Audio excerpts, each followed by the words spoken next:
В железнодорожном расписании этот поезд появляется только раз в году. Все его пассажиры – дети, и они едут на главную елку страны – Кремлевскую. В большое путешествие детей провожали родители, учителя и чиновники. В рамках поручения главы республики Рамзана Кадырова мы отправляем на главную елку страны 48 детей. В основном дети-сироты, дети погибших сотрудников, отличники учебы. Рахмат Усмаев едет в Москву впервые. Наверное, поэтому немного волнуется. Зато мальчик точно знает, чего ждет от этой поездки. А мечтает он встретиться в Кремле с главой государства. И даже знает, какой вопрос задать Владимиру Владимировичу. Если бы я увидел президента, я бы его спросил, как он может править такой огромной страной? Ведь это так сложно.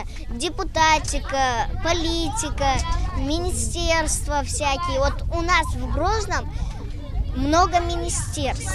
Образование, экономика, финансы.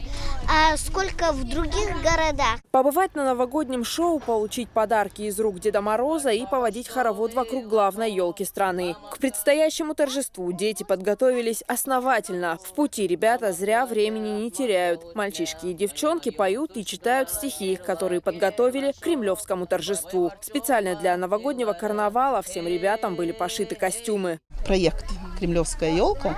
Этот проект, он полностью находится под эгидой главы республики Рамзана Ахматовича Кадырова.